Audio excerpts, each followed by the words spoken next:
పిప్పిపళ్ళు single visit root canal treatment, వీటి నివారణోపాయాలు, అట్లాగే ఇవి రాకుండా తీసుకోవాల్సిన జాగ్రత్తలు తదితర విషయాలు వివరించడానికి ప్రస్తుతం మన స్టూడియోలో రుక్కుస్ డెంటల్ హాస్పిటల్ డైరెక్టర్, ప్రముఖ దంతవైద్య నిపుణులు, root canal specialist doctor R G Sunil Reddy గారు ప్రస్తుతం మన స్టూడియోలో ఉన్నారు. Hello doctor. హలో, నమస్కారం. ఈ రూట్ కెనాల్ ట్రీట్మెంట్ గురించి తరచుగా మనం ఈ మధ్యకాలంలో ఎక్కువగా వింటూ ఉన్నాం. దీనిలో వచ్చిన లేటెస్ట్ అధునాతన డెవలప్మెంట్స్ ఏమున్నాయి డాక్టర్?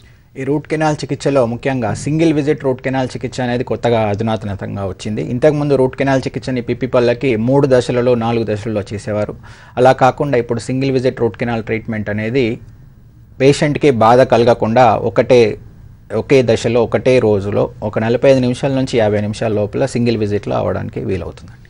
దీని గురించి బ్రీఫ్గా తెలుసుకునే కాలర్ వెయిటింగ్లో ఉన్నారండి. హలో, చెప్పండి మీ ప్రాబ్లం డాక్టర్కి. చెప్పండి మేడం. నమస్తే డాక్టర్. నమస్కారం అండి. నా పేరు వసుంధర అండి, ఓల్డ్ బోయిన్పల్లి నుంచి మాట్లాడుతున్నాను. చెప్పండి. 6 years బ్యాక్ అండి, 5-6 years బ్యాక్ మా పాప పడిపోయిందండి మంచం మీద నుంచి. పడిపోతే ఆమె అప్పుడు 7th క్లాస్. సో అప్పుడు ఆమె పైనుంచి కొంచెం ఎత్తుగా ఉంది, పడిపోయి ముందుకు పడిందండి. ముందుకు పడిపోతే అంటే బ్లడ్ వచ్చి నోట్లోకి వెళ్ళి చూసేసరికి పళ్ళు ముందు ఫస్ట్ 2 పళ్ళు పైవి లేవండి. అవి మేము పడిపోయినాయి అనుకున్నామండి. అది అంతా టెస్టింగ్ అదంతా అయిపోతే అవేమంది పైకి వెళ్ళిపోయాయండి, నోస్ పైకి ఇట్లా అక్కడికి. సో టెస్టింగ్ లా అదంతా చేసేసి ఆమెకి క్యూర్ చేసి ఇప్పుడు ట్రీట్మెంట్ అయిపోయింది. అప్పుడు దానికి చెకప్ కి అది వెళ్తున్నాము. మధ్యలో 2 years 3 years గ్యాప్ వచ్చింది, ఇప్పుడు వెళ్ళలేదు. ఆమెకి ఇంకా రెగ్యులర్ గా ప్రాబ్లం గురించి ఏమన్నా చెప్తారండి? ఆమెకి ఇప్పుడు గట్టి వస్తువులు ఏం తినొద్దని చెప్పారు. అప్పుడు అంటే నెమ్మదిగా చపాతీ అది మెల్లగా తింటుంది, గట్టి ఇంకా కొంచెం ఎక్కువ ట్రై చేయట్లేదు. దాని గురించి ఎట్లా జాగ్రత్త తీసుకోవాలి? సుందర గారు, మీకు అప్పుడు ట్రీట్మెంట్ ఏం చికిత్స చేశారు మీకు గుర్తుందండి? అంటే చికిత్స అంటే ఇట్లా పండ్లు పైకి వెళ్ళిపోయాయి కదా సార్, అది కిందికి లాగడం, అది మేము అనుకున్నాం కింద పడిపోయినాం అనుకున్నాం, కానీ పై నోస్ పైకి నోట్లో ఉన్నవే మళ్ళీ సరిగా సరి చేసి పెట్టారనమాట. అవి తీసేసారు, అవి పోయినాయి. ఇంకా 2 కొత్తవి మళ్ళీ ఇచ్చేస్తారు. ఒక పన్ను టోటల్ గా బ్రోక్ అయిపోయింది, ఇంకోటి ఇది ఉంటే దాన్ని సెట్ చేసి ఇంకో పన్నుని సెట్ చేశారనమాట. దానికి కొన్ని రోజులు ఆమెకి ఇది లైన్ వేస్తారు కదా, సీక్ అది వేసేసి తర్వాత తీశారు. గట్టి వస్తువులు ఏం తినొద్దన్నారు. ఇప్పుడు మీ అమ్మాయి వయసు ఎంతండి? అమ్మాయిది 17 ఉంటుందండి, 16. ఇప్పుడు ఆమె పడిపోయినప్పుడు పర్మనెంట్ పనులు వాటి రూట్ ఫార్మేషన్ అయిపోయి ఉంటుంది. ఇప్పుడు వాటికి టీత్ న్యూ ఆర్టిఫిషియల్ టీత్ పెట్టుకున్నారు కాబట్టి మీరు రెగ్యులర్ ఎవ్రీ 6 monthsకి ఒకసారి దంత వైద్యుని కలిస్తే బాగుంటుందండి, కన్సల్ట్ చేస్తే. ఎందుకంటే ఫిక్స్డ్ పనులు పెట్టుకున్నప్పుడు మీరు ఇది యాక్సిడెంటల్గా జరిగింది కాబట్టి వేరే పక్క పళ్ళకు కూడా ఏమైనా ఎఫెక్ట్ అయిందా అది చూపించుకోవడం. ఎవ్రీ 6 monthsకి కలవాలండి ట్రీట్మెంట్ అయిన తర్వాత. Every 6 months? అవునండి.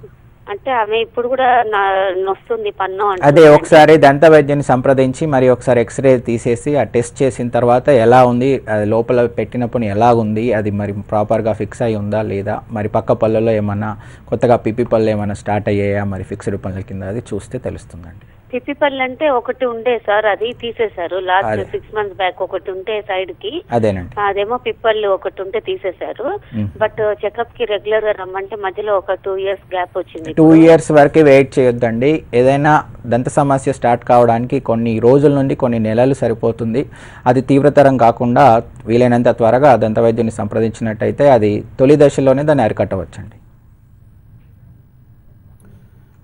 ముందు మనం single visit root canal treatment గురించి చెప్తున్నారు, దాని గురించి కొంచెం బ్రీఫ్గా వివరిస్తారు. సింగిల్ విజిట్ రూట్ కెనాల్ అంటే నార్మల్గా పిప్పి పళ్ళకి ఎప్పుడైతే పిప్పి పళ్ళు పంటి లోపల ఉండే 3వ పొర పల్ప్ లాంటి పదార్థాన్ని చేరినప్పుడు పంటికి రక్త సరఫరా, నాడీ సరఫరా చేసే ఈ పల్ప్ అనేది ఏమవుతుందంటే ప్రభావితం అవుతుంది. దీన్ని సింగిల్ విజిట్ రూట్ కెనాల్ ట్రీట్మెంట్లో చెడిపోయినటువంటి ఇన్ఫెక్టెడ్ పల్ప్ని తీసేయడము, మరి లోపల ఉండే రూట్ కెనాల్ నాళాన్ని డయామీటర్ని పెంచడము, మరి రూట్ కెనాల్ లెంత్ను కూడా ఇప్పుడు కొత్తగా అధునాతనంగా డిజిటల్ అపెక్స్ లొకేటర్స్ అని వచ్చాయి, దాని ద్వారా మెజర్మెంట్ తీసుకోవడము. అదే పాత విధానంలో అయితే ఎక్స్రేస్ తీయడము, ఎక్స్రేస్కి పేషెంట్కి మళ్ళీ కోఆపరేషను, మళ్ళీ కొన్ని సందర్భాల్లో అన్ని పేషెంట్స్లో అందరిలో ఎక్స్రేస్ తీయడం కష్టమవుతుంది, రేడియేషన్ ఎక్స్పోజర్ కూడా ఉంటుంది.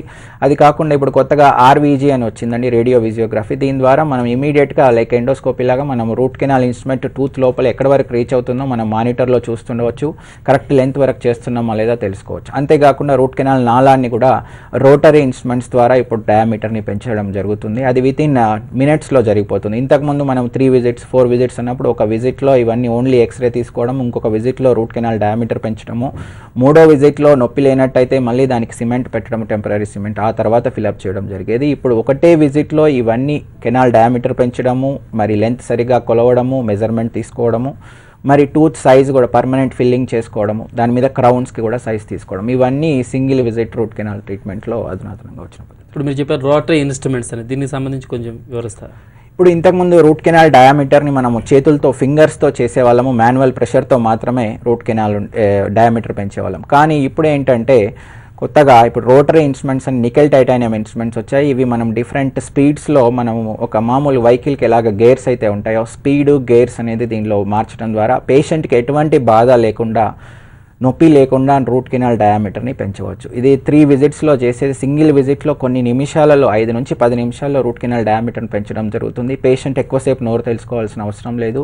ఈ నికెల్ టైటానియం ఇన్స్ట్రుమెంట్స్ యొక్క ప్రత్యేకత, రోటరీ ఇన్స్ట్రుమెంట్స్ ప్రత్యేకత ఏంటంటే వంకర తిరిగిన పళ్ళలో, రూట్స్లో, మరి చివరి దవడ పళ్ళు అంటే జ్ఞానదంతంలో కూడా ఎక్కడైనా కూడా మౌత్ ఓపెనింగ్ ఉన్న ప్లేస్లో ప్రతి దగ్గర కూడా చాలా వీలుగా చేసుకోవచ్చు అండి. డాక్టర్ మరో కాలర్ వెయిటింగ్లో ఉన్నారు. హలో చెప్పండి. హలో చెప్పండి సార్, డాక్టర్ గారండి? అవునండి, మాట్లాడు. అయితే నాది 2 years బ్యాక్ పన్ను లైట్ ఇరిగింది. అయితే ఇప్పుడు దాని కింద ఇట్లా చీమ వచ్చిందండి. అదేనండి.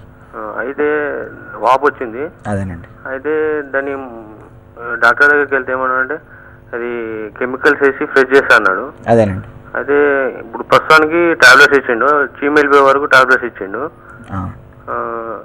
2-3 days తర్వాత రమ్మన్నాడు. అదేనండి. కెమికల్స్ వేస్తాడు. అదేనండి. అది ఇప్పుడు చీమ వచ్చిందండి. చీమ వస్తే ఏమైనా ప్రాబ్లం ఉంటుందా? చీమ వచ్చింది అంటే మీకు కింద పడిన తర్వాత అది క్రానిక్ ఇన్ఫెక్షన్ వలన చీమ అనేది వస్తుంది. పంటి లోపల ఏదైతే గాయం వలన పంటి రూట్ చుట్టూ ఉండే చిగురు దెబ్బతినడం వల్ల ఇది లోపల చీమ అనేది వస్తుంది. ఇది మందులు వాడడం ద్వారా తగ్గదు. దీనికి తప్పకుండా మందులు వాడుతూ అదేవిధంగా సైమల్టేనియస్గా చికిత్స కూడా చేసుకోవాలి. దీనికి అవసరమైన చికిత్స ఏంటంటే దంతాలు గాయం అయినప్పుడు లోపల నాడీ సరఫరా చేసే కణజాలం దెబ్బతింటుంది. దానికి మనం రూట్ కెనాల్ ట్రీట్మెంట్ చికిత్స అనేది అవసరం ఉంటుంది. ఆ ట్రీట్మెంట్ అనేది తీసుకోవాలంటే తీసుకున్న తర్వాత దాంట్లో చీమ అనేది తగ్గిపోవడం, వాపు కూడా తగ్గిపోవడము, మరి నొప్పి అది ఏమి లేకుండా పంటిని తీసేయకుండా కాపాడుకోవచ్చండి ఈ విధంగా. అంటే చెప్పండి. రూట్ కెనాల్ అంటే ఇప్పుడు దాన్ని హోల్డ్ చేసేసి దానికి కెమికల్ చేస్తారా అన్నారు, అదేనా? అదేనండి. అంటే కెమికల్స్ అనేది ఓన్లీ లూబ్రికేషన్ కోసం వాడతారు. మీకు అర్థమయ్యే భాషలో ఏంటంటే పంటిని ఓపెన్ చేసేసి నాళాన్ని కంప్లీట్గా శుభ్రం చేసి రకరకాల రసాయన ద్వారా, కెమికల్స్ ద్వారా దాని లోపల ఉన్న ఇన్ఫెక్టెడ్ మెటీరియల్ని, బ్యాక్టీరియాల్ని క్లీన్ చేసిన తర్వాత లోపల ఒక తటస్థ పదార్థాన్ని, గట్టాపర్చ అనే తటస్థ పదార్థాన్ని నింపుతారండి. అది రూట్ కెనాల్ ట్రీట్మెంట్. ఖర్చు అనేది రకరకాలుగా ఉంటుంది. దాన్ని 3 దశల్లో చేసుకోవచ్చు, ఒకే దశలో చేసుకోవచ్చు దాన్ని. అదే అండి. రూట్ కెనాల్ ట్రీట్మెంట్ గురించి ఎంత అవగాహన అంటే ఈ మధ్యకాలంలో ఎక్కువగా మనం వింటున్నా కూడా కొంతమందిలో ఇంకా అపోహలు ఉండే ఉన్నాయి. జనరల్గా మీ దగ్గరకు వచ్చే పేషెంట్స్ కానీ రూట్ కెనాల్కి సంబంధించి ఎటువంటి డౌట్స్ వాళ్ళు వ్యక్తం చేస్తుంటారు? చాలా మంచి ప్రశ్న అండి. ఇది ఏంటంటే చాలామందికి రూట్ కెనాల్ అనగానే అపోహ, ఇది సక్సెస్ అవుతుందా, ఫెయిల్యూర్ అవుతుందా, మరి నొప్పితో కూడుకున్నదా, ఎన్నిసార్లు డెంటల్ హాస్పిటల్కి రావాలి, ఏ టైంలో చేసుకోవాలి, మరి తర్వాత మరి నొప్పి ఎలా ఉంటుంది, ట్రీట్మెంట్కి ఎన్ని రకాల మందులు వాడాలి, ఎన్నోసార్లు ఇంజెక్షన్ ఇస్తారు అనే అపోహ ఉంది. తర్వాత దానికి తొడుగులు పెట్టుకోవాలా వద్దా అనే కూడా ఒక అపోహ ఉంది చాలా. ఎందుకంటే రూట్ కెనాల్ వలన సక్సెస్ సరియైన విధానంలో చేసి సరియైన కేసు చేసినట్టయితే ఫెయిల్యూర్ అనేది ఉండదు. మన దంతాలు వేరే ఇతర దంతాలు ఎన్ని రోజులు లైఫ్ లాంగ్ ఉంటాయో, చిగుళ్ళు గట్టిగా ఉన్నంత వరకు ఈ రూట్ కెనాల్ చేసిన పనులు దంతాలు కూడా గట్టిగానే ఉంటాయి.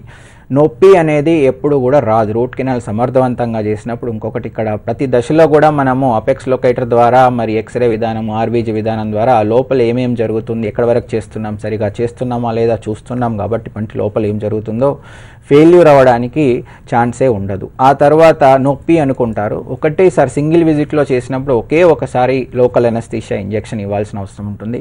మరి కొన్ని సందర్భాల్లో అయితే అది కూడా అవసరం ఉండదు. కొన్ని సందర్భాల్లో root canal teeth non vital teeth అయినప్పుడు